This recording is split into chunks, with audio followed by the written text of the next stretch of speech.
series. You had the Texas Rangers winning in 5. Feeling good about that prediction. Nasty Nate, another great performance. Yeah. Knocking off the D-backs in 5 games. How we feeling? I'll just take the win of picking the winning team. I honestly thought this series was going to be a dogfight. I really didn't expect the Diamondbacks to crumble as much as they did.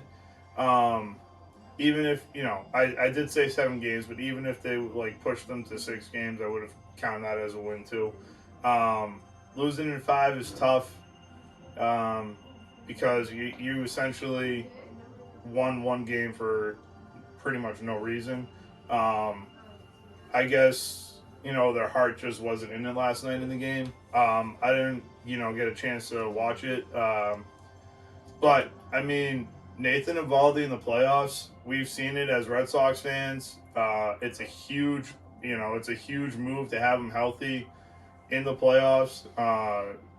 Even if, his innings are limited in the regular season. But, if you want a starter, I would say, after all the top pitchers, I would call him an ace, but after the top pitchers, he's your number 2 guy, even your number 3 guy if you have two aces, if you can call them aces. But he is the guy that you want in the playoffs in your game clinching games, whether he comes out of the bullpen or if he's the starter. He's the guy you want in the playoffs. Yeah, I agree with that. Uvalde has been great in the offseason. I did say that the Diamondbacks... Did I say the Diamondbacks were taking 6? Yeah, you had D-backs in 6. I did. After the second win from the Rangers, I started to kind of change my mind a little bit. The Rangers are a fun team to watch, too. I mean, I was really focused on the Phillies. I didn't really watch any of the Rangers during the postseason. But, I mean, Seager, he's an animal. Semion's a dog. Gallen, I think, he pitched 5-6 innings last night, no hitter. I think that kind of goes under the radar after Uvalde's performance. But, I mean, 1-0 going into the 9th, that was still, has proven still anyone's game. And, the Diamondbacks put up 7 the other night when they were down 11-1, showed they still had some fight in them.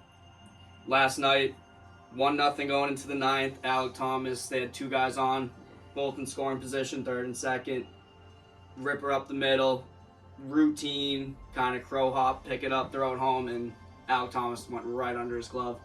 2 insurance runs in the 9th, and then shut him down. And then Semien in the 9th as well, 2-run home run. 5-0, that's game. It was rough, but, the Rangers deserve it. They're a gritty team.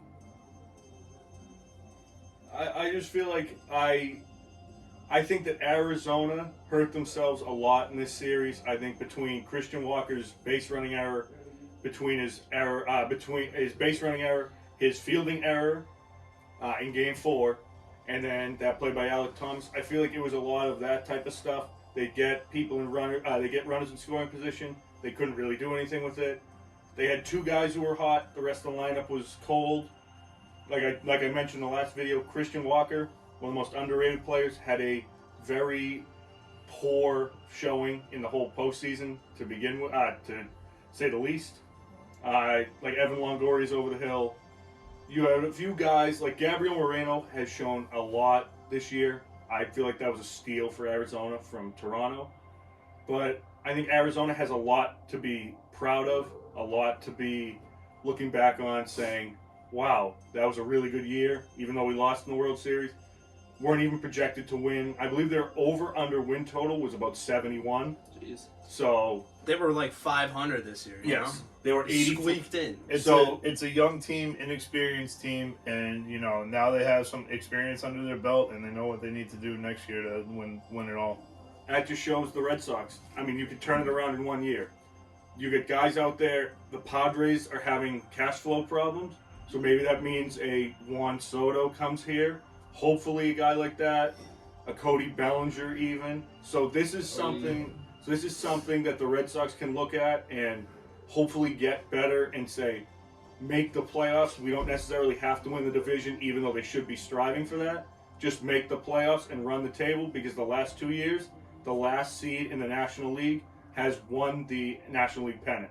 So we'll see how that goes. The wild card teams, it seems like, might have a little bit of an advantage playing earlier rather than the teams that got a bye. But I just want the Red Sox to finally make the playoffs. That's all I'm saying. Yeah, I mean, I'd rather be a wild card team too, because you just kind of keep it rolling. You don't really, Yes. You're going into the regular season hot, still fresh out of the oven, going into the postseason, playing the wild card games, and then just keep rolling. Exactly. Definitely. I think also about the San Diego sweepstakes. Big thing with Juan Soto is denying him from the Yankees. I know the Yankees are going to try to. They don't have a lot to trade, but they're going to find a package somehow. And San Diego is going to be looking to unload some of these contracts, these mega deals. And then, of course, you got the Japanese kids you got to look at. Interesting. A lot of work for Craig Breslow going in right now. The season's off, so it's time to get rolling. We'll see what happens.